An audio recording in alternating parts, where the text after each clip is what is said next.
Most freelancers on Upwork would rather eat glass than get on a sales call. So I'm gonna do something a little crazy today. I'm gonna pick up my phone, call a client I've never spoken to, and close a $2,000 deal while you watch. So by the end of this video, you're gonna see exactly what I say from the first sentence to the moment they agree to pay, and how you can do the same, no matter if you've done 0 or hundreds of sales calls before. First of all, I want you to think about the last time you got on a call with a potential client. If you've never done it, it's basically like coming completely unprepared for a big exam. You're nervous, sweaty, and your heart is beating like it's about to explode. Now, what do nervous people do? They talk. They start talking shit about how many years of experience they have, and the client is just sitting there waiting for you to stop. So, watch the start of the call and let's see if you can figure out what I did correctly. Obviously, I saw the job description and everything. Can you give me a little bit of context on what you're selling? What's because you've said, you got leads, so how the funnel is looking and stuff like that. So I sell a digital business in a box. I call it a business in a box because anyone that wants to make money online, they don't have experience, they don't have a degree, they want to make money online because they know digital is the way to go, but they don't know where to get started. So what did I do? I just asked her one question and that's it. And then I shut up. This works because of 2 reasons. First of all, she immediately sees me as an authority because people who ask questions are in the charge of the conversation. And second, because asking a question about their business clearly implies I care about solving her problem. So on your next call, don't pitch. Just ask one open question about their business and then go quiet. Now, asking the right question is only half of your success, because what you do with the answer is where most freelancers completely blow it. Because here's what happens. The client starts talking, and while they're talking, you notice something that's clearly wrong. The problem is, most freelancers shit themselves and say, "Oh, this sounds great," because they're terrified that if they disagree, the client won't hire them. But think about this for a second. When you go to a doctor, you don't go there because you feel amazing. You go there because you need an expert to diagnose your problem and then solve it. And that's exactly why your client is doing this call. They want you to be the doctor for their business. So, watch what happens when I straight up tell her that she's making a mistake. I personally think that's a first mistake. Because when I'm looking at a sales page, it has to create one message that just tells me hey, here's what you're getting, here's what it costs, here's what's the value.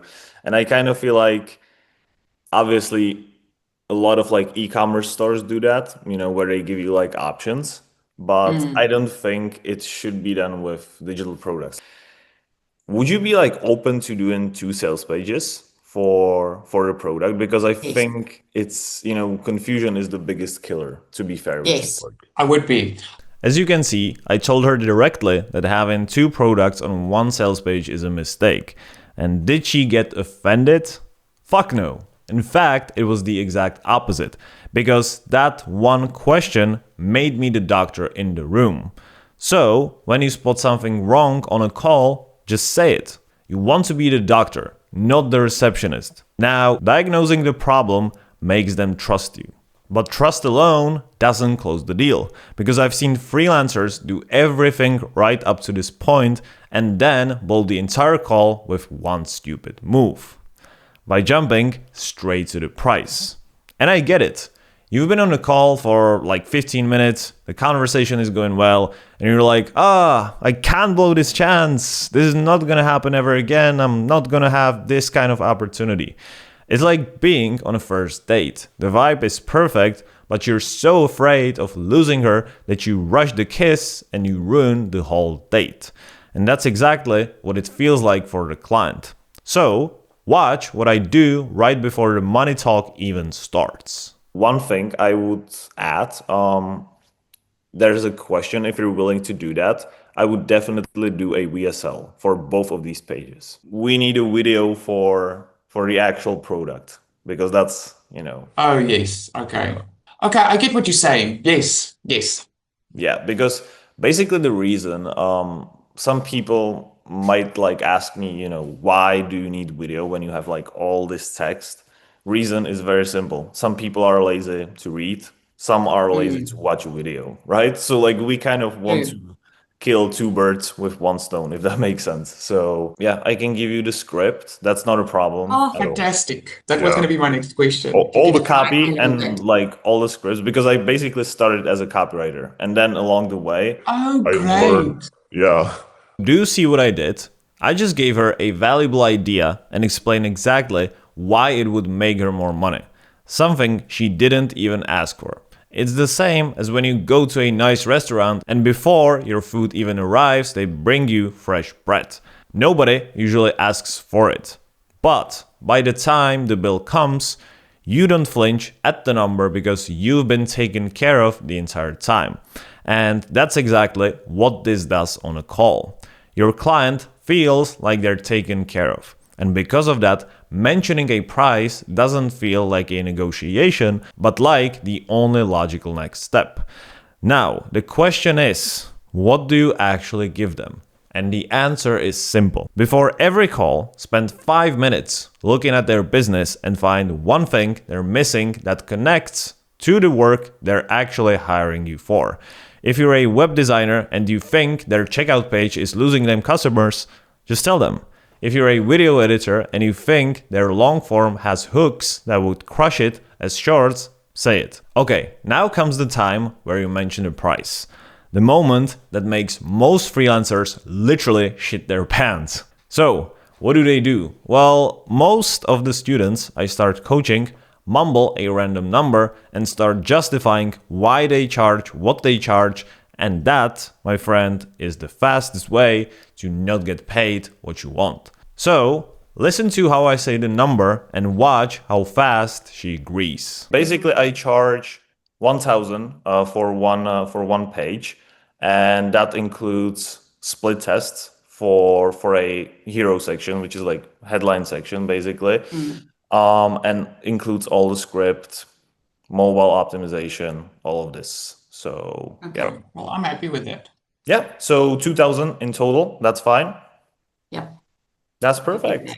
I didn't explain anything. I didn't defend my price. I just said it like I was telling her what time it is. Because when you sound confident about the number, they feel confident about it too. And if you've done everything before this right, the price isn't a surprise. It's just the next sentence in the conversation. Now, I know that sounds simple because on this call everything went smoothly. But I wasn't always this calm about it because there was a call a while back where everything went just as perfectly. The client loved me, she was super excited about the project, agreed to the price, and at the end, she said, let's jump on another call tomorrow and set up the contract. So I hung up feeling like $1,000,000. And tomorrow never came. She never even texted me back. And that was it. The deal was gone. And the reason this happened is because I didn't understand how Upwork actually works. On Upwork, you haven't closed anything until the client creates the contract and funds it. Until that happens, you've got nothing. So, watch what I do in the next 30 seconds after she agrees. And yeah, what I'm gonna do after the call, I don't know, in probably 20 minutes, I'm gonna send you the questionnaire with everything that I need to know. You can take your time. Like I've said, I will most probably start working on this on Friday. And yeah, and after that, I'll be done by Monday, Tuesday. And if you can create a contract in the meantime, that would be great. And yeah, I'm very excited. Oh, so the contract needs to come from my side? Yeah. I cannot Okay. create it. Yeah. Okay. I'll do that. As you can see, I didn't say thanks and hung up. I told her exactly what happens next. So think about it like this. You're the leader of the conversation, so you want to close the deal yourself. So after they agree on the price, tell them exactly what happens next and get that contract created and funded before you hung up or a few minutes after the call.